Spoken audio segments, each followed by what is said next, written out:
अस्सलाम वालेकुम रहमतुल्लाह। मिलत टाइम्स में खुश आमदीद। मैं हूँ आपके साथ शम्स तबरेज़ क़ासमी। ज्ञान वापी मस्जिद के जिस हौज़ के बारे में दावा किया गया कि वहाँ शिवलिंग पाया गया है, उस हौज़ की वीडियो सामने आ गई है, सोशल मीडिया पर वायरल भी हो रही है। आप भी देख सकते हैं, यह हौज़ की वीडियो है या तस्वीर आप देखिए स्क्रीन पर। हौज़ है और हौज़ में एक पुराना सा कुआँ दिख रहा है। उस कुएँ के अंदर जो फाउंटेन है, उस फाउंटेन को ही इन लोगों ने शिवलिंग बता दिया और कहा यही शिवलिंग है। और क्या कुछ इसके पीछे हुआ था, कल की वीडियो में हमने आपको तफसील से बताया था। अब पूरी दुनिया में भारत सरकार का या भारत के हिंदुओं का मजाक बनाया जा रहा है। तरह तरह की तस्वीरें ट्विटर पर या सोशल मीडिया पर लोग शेयर कर रहे हैं, कहीं पर पत्थर की, कहीं पर खंभों की, कहीं पर ईंट की, और कह रहे हैं कि यही शिवलिंग है। और जहाँ जहाँ भी इस तरह की चीज़ें पाई जाती है, हर जगह उसको खोदना चाहिए, हर जगह को सील कर देना चाहिए, उसको शिवलिंग का मंदिर करार देना चाहिए। अगर भारत के बाहर किसी मुल्क में ऐसा पाया जा रहा है तो भारत सरकार को वहाँ भी कोई ना कोई कार्रवाई करनी चाहिए, क्योंकि अक़ीदे से, मज़हब से, धर्म से कोई समझौता नहीं किया जा सकता है, किसी को खिलवाड़ करने की इजाज़त नहीं है। आप खुद देखिए, खुद गोदी मीडिया के जो लोग हैं उनको भी बात समझ में नहीं आ रही है कि इस कुएँ के अंदर जो फाउंटेन मौजूद है, जो फव्वारा लगा हुआ है, उसको आखिर किस तरह शिवलिंग कहा जा सकता है। इस शिवलिंग के ताल्लुक़ से जब बनारस के डीएम से सवाल किया गया तो बनारस के डीएम ने कहा कि दरअसल जब कुएँ का पानी निकाल दिया गया, जब सब कुछ साफ़ हो गया, तब वहाँ अचानक से शिवलिंग नमूदार हुआ। टाइम्स ऑफ इंडिया का स्क्रीनशॉट भी आप देख सकते हैं। ऐसा वहाँ के डीएम ने दावा किया है, लेकिन जो सच्चाई यही है कि वहाँ ऐसा कुछ भी नहीं पाया गया था और कल इसका बाज़ाब्ता तौर पर खुलासा भी हो चुका है। एक तरफ ज्ञान वापी का मामला है, जहाँ बगैर किसी सबूत के ये कह दिया गया कि शिवलिंग पाया गया है, और अदालत ने उन लोगों की रिपोर्ट को देखे बगैर, जिनको अदालत ने जिम्मेदारी दी थी वीडियोग्राफी करने की, सर्वे करने की, उनकी रिपोर्ट को देखे बगैर, उनकी रिपोर्ट को जाने बगैर, उनसे मुलाकात के बगैर यह फैसला सुना दिया महज हरिशंकर जैन की एप्लीकेशन पर कि जिस जगह के बारे में दावा किया जा रहा है शिवलिंग पाया गया है, उसको सील कर दिया जाए और नमाजियों को पढ़ने से और नमाजियों की तादाद को महदूद कर दिया गया और कहा गया सिर्फ 20 लोगों को नमाज पढ़ने की इजाज़त होगी, हालांकि जगह मस्जिद की मिल्कियत थी। ज्ञान वापी के बाद अब कई लोग सामने आ गए हैं और देश की मुख्तलिफ मस्जिदों के बारे में दावा कर रहे हैं। किस मस्जिद में भी मूर्ति है या इस मस्जिद के नीचे मूर्ति है, इसकी खुदाई की जाए, इसकी वीडियोग्राफी की जाए, इसका सर्वे कराया जाए। अगर ऐसा होगा तो वहाँ मंदिर ही के सबूत निकलेंगे और वहाँ मूर्तियाँ पाई जाएंगी, ऐसा दावा किया जाने लगा है।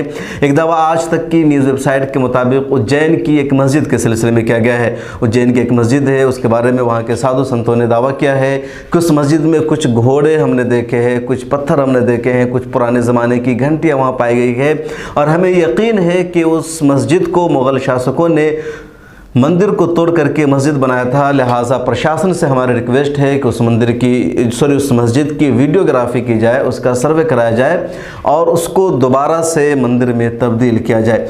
अभी ट्वीट में देख रहा था, दिल्ली की शाहजहानी जामा मस्जिद के ताल्लुक़ से ही एक शख्स ने दावा कर दिया। एक पंडित का कहना है कि दिल्ली की शाहजहानी जामा मस्जिद के नीचे मूर्तियाँ मौजूद है, बुत मौजूद है, देवी देवता मौजूद है, लिहाजा उस मस्जिद की खुदाई की जाए और दिल्ली की जामा मस्जिद को भी मंदिर करार दिया जाए। मथुरा की शाहिदगाह के ताल्लुक़ से भी बाज़ाब्ता कोर्ट में एप्लीकेशन डाल दी गई है कि जिस तरीके से ज्ञान वापी मस्जिद के वज़ू खाना को सील किया गया, उसी तरह से शाही मथुरा की जो ईदगाह है उसको भी अदालत सील करने का ऑर्डर जारी करे।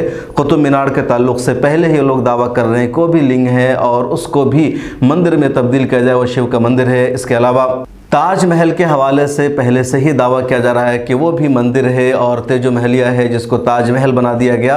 हालांकि आज IS ने तस्वीरें भी जारी की है उन 22 बंद कमरों की, जिसको लेकर के हमेशा विवाद किया जा रहा था, हमेशा तनाज़ो खड़ा किया जा रहा था और कहा रहा था कि उन बंद कमरों में क्या है, उसके राज को सामने लाया जाए। खुद इलाहाबाद हाई कोर्ट में एप्लीकेशन डाली गई थी, हालांकि इलाहाबाद हाई कोर्ट ने तमाम याचिकर्ताओं को सख्त फटकार लगाए थे और कहा था तुम लोग जाहिल हो, पहले जाओ तारीख़ पढ़ो, PhD करो, यूनिवर्सिटी में दाखिला लो, फिर कोर्ट में आओ और जानो कि ताजमहल को किसने बनाया था, उसकी तारीख़ क्या है, उसकी सच्चाई क्या है। तो लगातार इस तरह की जो चीज़ें हैं वो सामने आ रही है। कर्नाटक की एक मस्जिद के ताल्लुक़ से भी इसी तरह का दावा किया गया और भी कई मस्जिदों के ताल्लुक़ से लगातार इसी तरह के दावे किए जा रहे हैं कि इस मस्जिद के नीचे मूर्ति है, इस मस्जिद के नीचे मूर्ति का खंभा पाया गया या मंदिर है, लेकिन कोई सबूत नहीं है। और अलमिया यह है कि बगैर किसी सबूत के भी अदालतों में उनकी बात को मान लिया जाता है।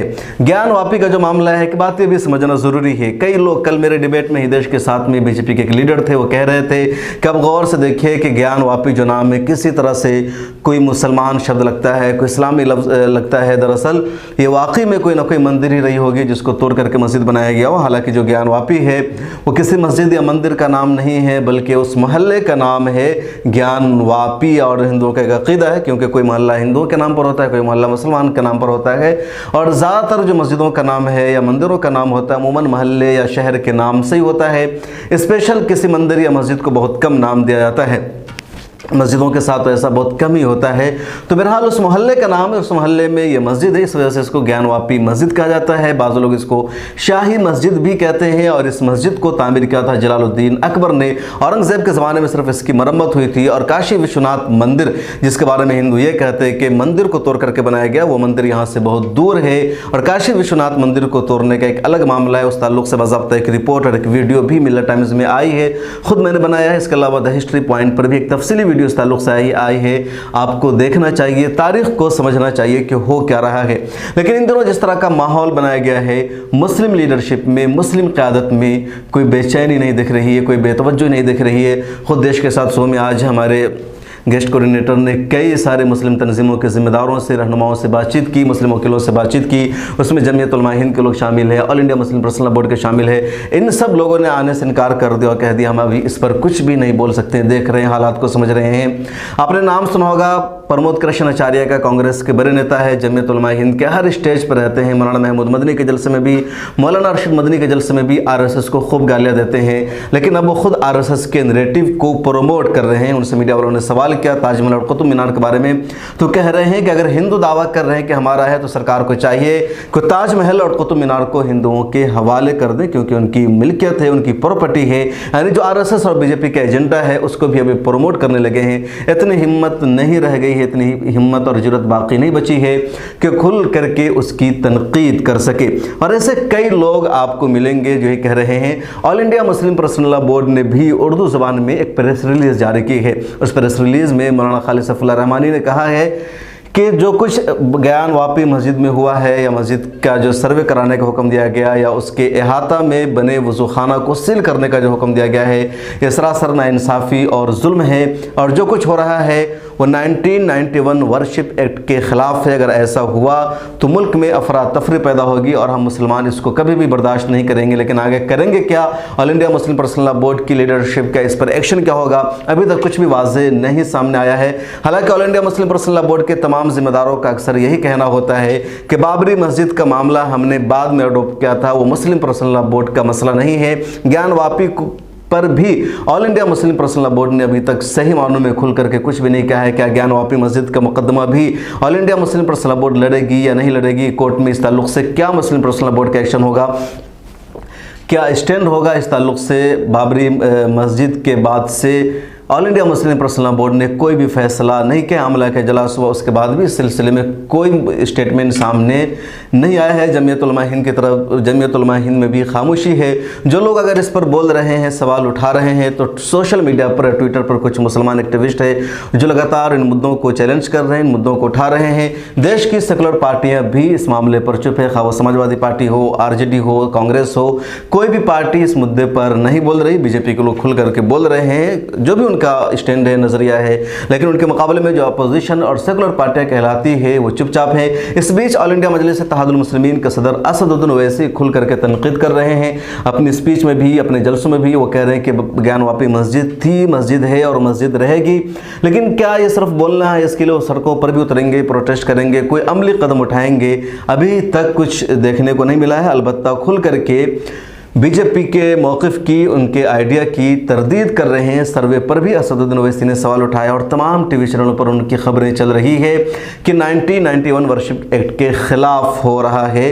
लेकिन इस खिलाफ वर्जी पर न तो सुप्रीम कोर्ट कोई ज़्यादा सरगर्म नज़र आ रही है, ना वहाँ की अदालत कुछ करे, बल्कि अदालत जो कुछ कर रही है वो सीधे सीधे सुप्रीम कोर्ट के फैसले के ख़िलाफ़ है और 1991 के वर्शिप एक्ट के ख़िलाफ़ है, जिसमें सराहत के साथ मौजूद है कि 15 अगस्त 1947 को हिंदुस्तान में जिस इबादतगाह की जो हैसियत थी उसकी वही हैसियत रहेगी, उसमें ज़रा बराबर भी कोई तब्दीली नहीं की जा सकती है, क्योंकि हिंदुस्तान में ऐसी कई सारी मंदिरें पाई जाती है जिनके बारे में दावा किया जाता है कि उन मंदिरों को बुद्ध टेम्पल को डेमोलिश करके मंदिर में तब्दील किया गया है, और भी कुछ सारे दावे पाए जाते हैं। इसका तस्करा all India Muslim personal law board ने भी अपनी प्रेस रिलीज में किया है। तो सब कुछ चल रहा है, लेकिन जो सबसे मज़ाक़खेज़ बात है वो यही कि ज्ञान वापी के जिस हौज़ को शिवलिंग बताया गया है, हौज़ के कुएं में जो फाउंटेन लगा हुआ उसको शिवलिंग करार दिया है, लोगों ने इसका मजाक बना दिया है। इस पर सवाल खड़े किए जा रहे हैं कि आखिर फाउंटेन कैसे शिवलिंग बना दिया गया, और स्क्रिप्ट किसने लिखी थी, किसने पूरा खाका तैयार किया था, कि जो कमिश्नर थे, जितने लोगों को जिम्मेदारी दी गई थी वो सब मस्जिद में भी मौजूद थे। सर्वे की रिपोर्ट सबमिट नहीं हुई थी, और हरिशंकर जैन कोर्ट पहुँच जाते हैं बीमारी का बहाना करके, वो सर्वे में नहीं आते हैं, और वहाँ उस एप्लीकेशन को सच मान करके कोर्ट की तरफ से ऑर्डर कर दिया जाता है कि उस जगह को सील कर दिया जाए। यानी एक झूठ पर मबनी अफवाह को फैलाई जाएगी। जैसे बाबरी मस्जिद के ताल्लुक से लगातार झूठी अफवाह फैलाई गई, वैसा ही झूठी अफवाह अब ज्ञान वापी मस्जिद के ताल्लुक से भी फैलाई जा रही है, और आगे चल करके कुछ भी हो सकता है। फिलहाल इतना तो कोर्ट ने कर ही दिया है कि वज़ू खाने को सील कर दिया है और नमाजियों की तादाद पर पाबंदी लगा दी है। आगे देखिए इस मामले में क्या होता है, कुछ भी हो सकता है।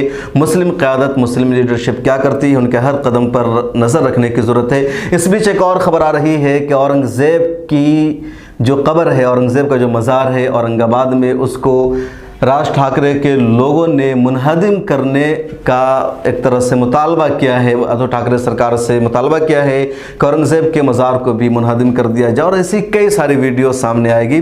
आप इस बारे में क्या सोचते हैं, आपका क्या रिएक्शन है, कमेंट सेक्शन में ज़रूर लिखेगा। फिर मुलाकात होगी अगले वीडियो में। आपसे रिक्वेस्ट है कि मिल्लत टाइम्स को फाइनेंशियली सपोर्ट कीजिए। इस वीडियो के नीचे एक लिंक मौजूद है, उस लिंक पर जाइए, आप हमारे माहाना सब्सक्राइबर भी बन सकते हैं, और जो कुछ हो सके मिल्लत टाइम्स को सपोर्ट कीजिए। फिर मुलाकात होगी अगली वीडियो में। अपना ख्याल रखिए। अल्लाह हाफिज़।